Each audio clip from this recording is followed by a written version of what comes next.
姐妹们，又到了吃青团的季节了。现在的艾草呢也正在疯长，你们看，一簇簇的，又嫩又漂亮。有很多姐妹问我，茶香，你做的青团怎么颜色翠绿，而且又软又糯呢？有什么诀窍吗？今天可千万不要离开哦，我就把详细的做法分享给你们，你们回家都可以照着做。茶香是一位农村妇女，也是一位三农美食博主，也没啥本事，但是没想到会受到这么多人的喜爱。这次38妇女节呢，没想到还荣获了我们江西省38红旗手的称号，得到这么高的荣誉，还受到了你们满满的祝福和赞美，这些我都看到了，真的非常感谢你们，有你们真好。我也一定会不忘初心，一如既往的分享我们的家乡故事，用心做好每一道菜。再次感恩有你们，谢谢大家。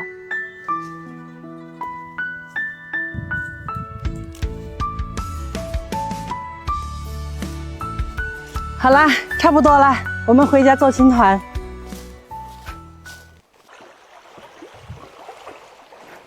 艾草摘回来之后呢，我们先给它洗一下。你们看，我还顺路拔了一把野蒜苗回来，用来炒馅料特别香。艾草里面会有很多泥沙和杂质，一定要给它多洗几遍。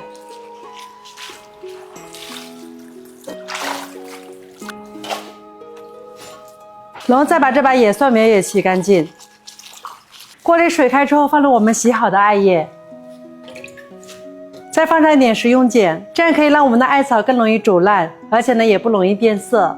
这个艾草一定要把它煮熟煮烂，煮到这个艾草梗能够一捏就烂就可以了。然后呢再把它捞到清水盆里，过一下凉水，这一步呢非常重要，它可以带走艾草一部分的苦涩味。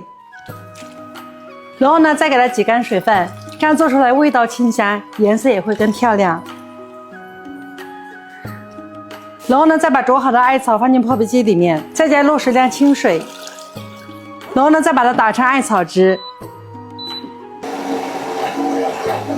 下面我们开始和面，我这里用的是1斤半的糯米粉，还有1斤的粘米粉，比例是3:2。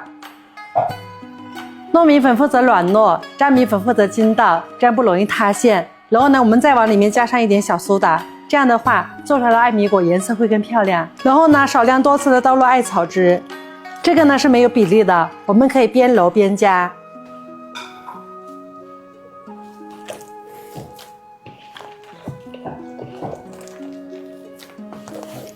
你们看，揉成这样子软硬适中，而且不粘手的粉团就可以了。然后呢我们再取出1/3左右，给它分成一小块，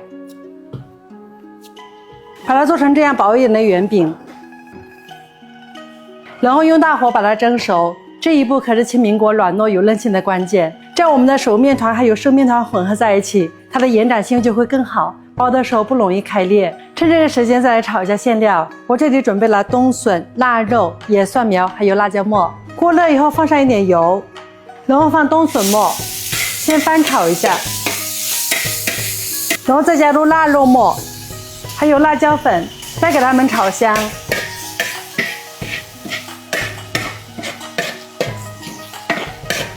炒香之后再放入野蒜苗，再次翻炒均匀就可以了。哇，真的是好香啊！好啦，炒香就可以出锅了。我们这个馅料呢，吃的就是原汁原味，连盐都不用放，因为腊肉里面自带咸味。现在我们的糯米团也蒸熟了，夹出来之后放到生的里面，稍微晾凉之后，我们戴上手套，然后呢再在手上喷上一点油，这样我们揉的时候它就不容易粘手。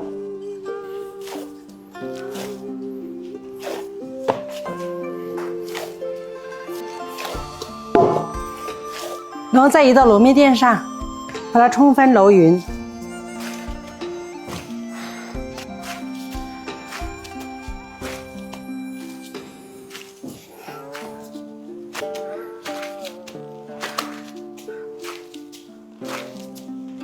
然后呢再把它分成小剂子，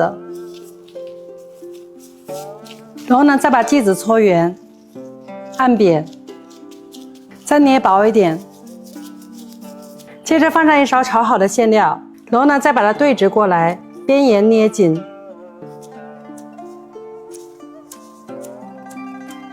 像这样就可以了。然后呢，放入蒸笼中。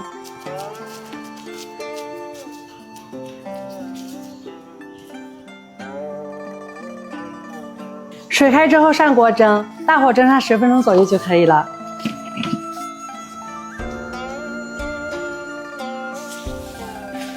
蒸好以后，你们看，颜色是那种自然透亮的翠绿色，一点都不会发黑，也不发黄。我先来尝一下。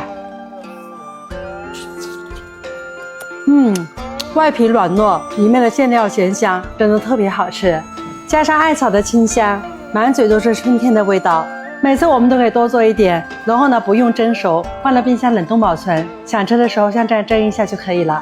姐妹们，现在正是有艾草的季节，你们都可以像我这样做上一些，真的特别好吃。好了，关注茶香，每天都是家的味道。